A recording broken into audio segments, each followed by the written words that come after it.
AP శాసనసభలో 2025-26 వార్షిక బడ్జెట్ను ఆర్థిక మంత్రి పయ్యావుల కేశవ్ ప్రవేశపెట్టారు. 3.22 లక్షల కోట్లతో బడ్జెట్ను సభ ముందుకు తీసుకొచ్చారు. కూటమి ప్రభుత్వం అధికారంలోకి వచ్చిన తర్వాత తొలిసారిగా పూర్తి స్థాయి బడ్జెట్ను ప్రవేశపెట్టారు. బడ్జెట్లో వ్యవసాయానికి 48,000 కోట్లు కేటాయించారు. నైపుణ్యాభివృద్ధి శిక్షణ శాఖకు 1,228 కోట్లు, పాఠశాల విద్యాశాఖకు 31,805 కోట్లు, ఉన్నత విద్యకు 2,506 కోట్లు కేటాయింపులు చేశారు. ఇక గృహ నిర్మాణ శాఖకు 6,318 కోట్లు, జలవనరుల శాఖకు 18,019 కోట్లు కేటాయించినట్లు ప్రకటించారు. అంచనాల ప్రకారం 24-25 ఆర్థిక సంవత్సరానికి రెవెన్యూ వ్యయం 2,24,342 కోట్ల రూపాయలు కాగా మూలధన వ్యయం 24,072 కోట్ల రూపాయలు. 24-25 ఆర్థిక సంవత్సరంలో రెవెన్యూ లోటు దాదాపు 48,311 కోట్లు కాగా ఇదే కాలానికి ద్రవ్యలోటు దాదాపు 73,362 కోట్ల రూపాయలు. ఇవి రాష్ట్ర స్థూల దేశీయ ఉత్పత్తిలో వరుసగా 3.1% మరియు 4.57% ఉన్నాయి. 25-26 బడ్జెట్ అంచనాలు. 25-26 ఆర్థిక సంవత్సరానికి గాను నేను 3,22,359 కోట్ల రూపాయల వ్యయాన్ని ప్రతిపాదిస్తున్నాను.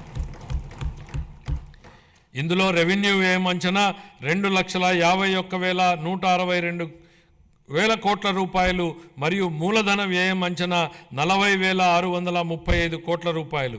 ఇదే కాలానికి రెవెన్యూ లోటు 33,185 కోట్ల రూపాయలు మరియు ద్రవ్యలోటు 79,926 కోట్ల రూపాయలుగా ప్రతిపాదిస్తున్నాను. రాష్ట్ర స్థూల దేశీయ ఉత్పత్తిలో రెవెన్యూ లోటు 1.82% గాను, ద్రవ్యలోటు 4.3% గాను ఉండవచ్చు. మా ప్రభుత్వం స్వర్ణాంధ్ర 2047 దిశగా పనులను మొదలుపెట్టింది. ఇందులో భాగంగా పాత విధానాల్లోని లోపాలను సరిచేస్తూ నూతన ఇసుక విధానం, ఎక్సైజ్ విధానం, ఆంధ్రప్రదేశ్ పారిశ్రామిక అభివృద్ధి విధానం లాంటి ఎన్నో విధానాలను తీసుకొచ్చింది. జూన్ 12, 2020 నాటికి ఉన్న 23,556 కోట్ల రూపాయలను 1,000 కోట్ల రూపాయల బకాయిలను చెల్లించాం. గత ప్రభుత్వం 93 కేంద్ర ప్రాయోజిత పథకాలను నిలిపివేసింది. 9,371 కోట్ల రూపాయల బకాయిలను చెల్లించడం ద్వారా 74 పథకాలను మా ప్రభుత్వం పునఃప్రారంభించింది. దీనివల్ల కేంద్రం ప్రభుత్వం నుంచి మన రాష్ట్రానికి మరిన్ని నిధులు అందాయి. నీటిపారుదల, రహదారులు మరియు ఇతర పనులకు సంబంధించి 12,735 కోట్ల రూపాయల బకాయిలను చెల్లించడం వల్ల రాష్ట్ర ఆర్థికాభివృద్ధి పునరుత్తేజితమైంది.